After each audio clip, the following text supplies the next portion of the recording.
Welcome back to another week here on the Craig Collects channel. It's Tuesday, it's 50-cent coin hunt, and our book needs the same four coins we've needed for a while now. South Australia, Tasmania, ACT Canberra from the 2001 Centennial Federation series, and the 1991 25th anniversary of decimal currency coin. Find those today and we'll be golden. Will we find them? Well, let's find out.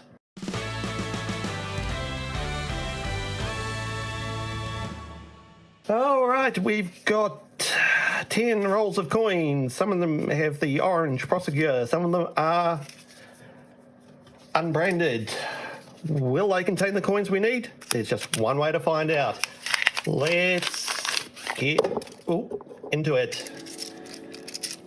All right, so this here is the definitive 50-cent piece. In Australia, this is the Australian coat of arms designed for the coin by Stuart Devlin, and has been the definitive on the coins since they were introduced in 1966. Here is our first commemorative coin. This is the 2019 International Year of Indigenous Languages coin. There are just 2 million of these minted. That is always a great find. So what we are looking for as we go through these coins, obviously the commemorative coins, but we're also looking for low mintage coins from 1973, 1985, 1993, 1997, and both the 2019 N-Rank Broadley and Jodie Clark obverses. From 1981, this is the commemorative coin celebrating the wedding of the Prince of Wales and Lady Diana Spencer. This is heavily minted, 20 million. That's followed up immediately by the 1994 International Year of the Families coin. This coin can have two different versions based on the size of the date there. 21.3 million total mintage. So other than low mintage coins and commemorative coins, we're also looking for coins minted for annual sets only and not for circulation. And those years are 1967, 1968, 1986, 1987, 1989, 1990, 1992, and 2023. From 1998, this is the bicentennial of the discovery of Bass Strait. George Bass and Matthew Flinders travelled around Tasmania and discovered Bass Strait. 22.4 million of those minted, another highly minted one. At the end of the hunt, when I go through everything again off camera, I will be pulling out coins from 1966, 1979, 1980, 2006, 2010, 2007, 2014, and 2022, which have potential errors or variations. This is the first of our 2001 Centenary of Federation coins. This is the highly minted Commonwealth coat of arms coin. There are 43.1 million of these minted. So, yeah, they can have potential errors and variations, and we'll be looking at those later on. So what's going to happen is I'm going to flick us into super fast coin mode in a second, and I'll bring you back in if I find any commemoratives we haven't found yet for the day, or any key dates. So let's hit super fast coin mode. Or not, because this is our 2004 primary schools competition winning coin. Another highly minted coin, 10.2 million of those. But it is a cute little design nonetheless. Alright, now let's hit super fast coin mode. This is from 2005. This is the 60th anniversary of the end of World War II coin. This one can have CUD errors in several parts of the coin, and one I will be checking off camera later. That has a total mintage of 26.6 million.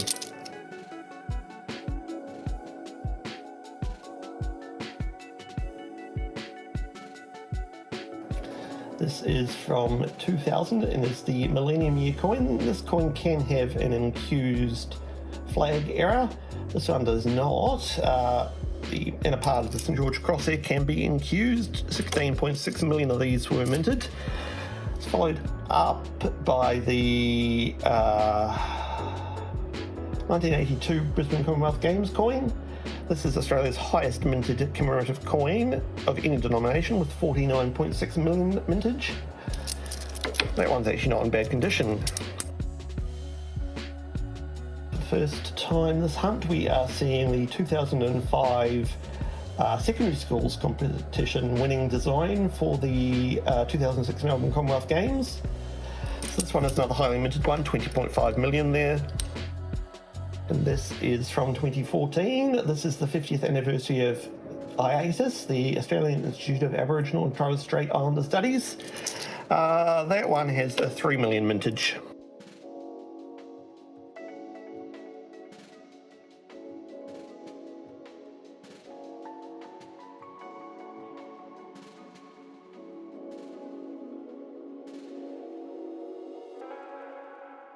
From 2002, this is the year of the Outback coin with the windmill design, another highly minted coin, 11.5 million.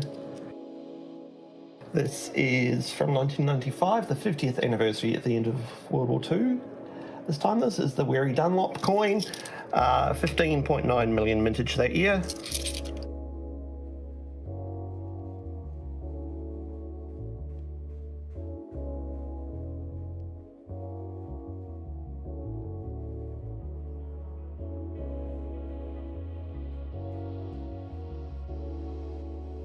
From 2010, this is the Australia Day coin. Australia Day, celebrate what's great. This one has 11.4 million mintage. Well, we found a good number of coins during the first half of our hunt, a number of different circulating commemorative coins. The one International Year of the Indigenous Languages and 2 of the IATIS coins. None of the ones we're looking for the book, so let's hope we'll have a better second half. Kicking into this now.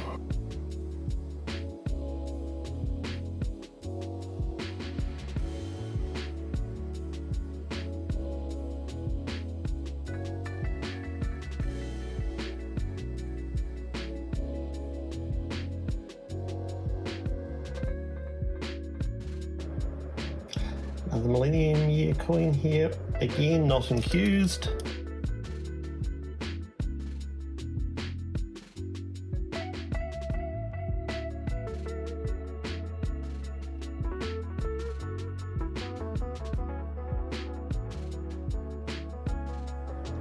Here we have the 1977 Silver Jubilee coin, celebrating 25 years of the reign of Queen Elizabeth. A bit dirty up there, but not one we'll be keeping anyway because it's got a 25 million mintage.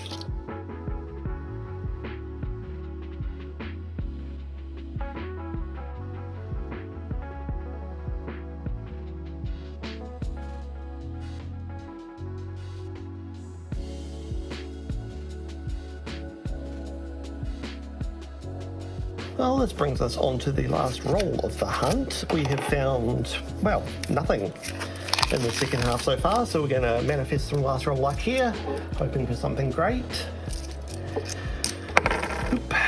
As always, down in the description you'll find links to New Mister, who provide annotations for the videos and where I log my coin collection. You'll also find links to my email and my social media channels if you'd like to get in touch with me. If you believe this video deserved a like, I'd appreciate it if you could like this video.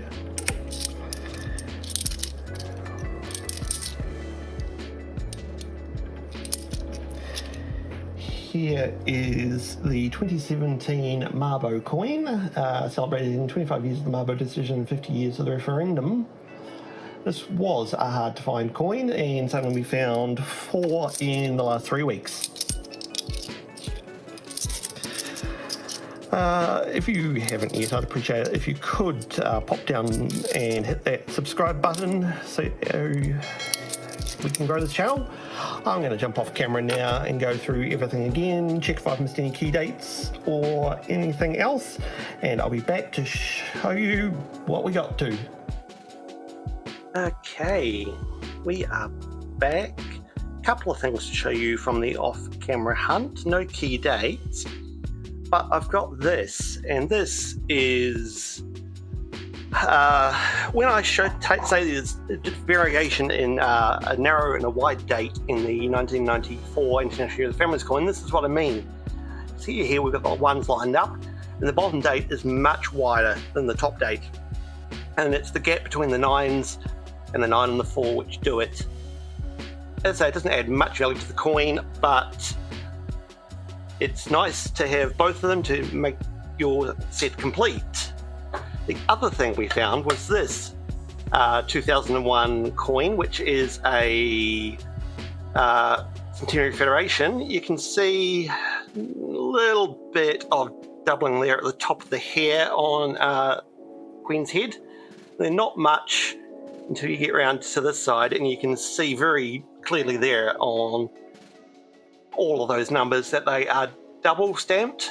The same here on a lot of these letters here in the word Australia. And then if you keep going around, you'll even see on letters like the E in the bottom of the B there, the inner bottom bit there on the A and the Z, the I. This has been a double stamped obverse, which is not common. The obverse on this coin has been double stamped. That's probably the most prolific double stamping I've seen on the full obverse of that coin. Normally what you'll find is that it's only doubling around the 2001, a little bit around the Australia, and then on the back on the Rue, which is the Ruzilla era. But this one, it doesn't appear to be any on the reverse, it's just all around the obverse. So these are the 4 coins we're keeping from this hunt. I'm going to say that, well, these are 3 of my favourite 50-cent coins. So I'm going to say this is my star find of the day, although this is pretty much up there as well. Let's give it to both of these. These are my star finds of the day. You have another coin which you think was a star find? Let me know down in the comments. I will be back tomorrow with another world coin hunt, and I will see you then. Bye.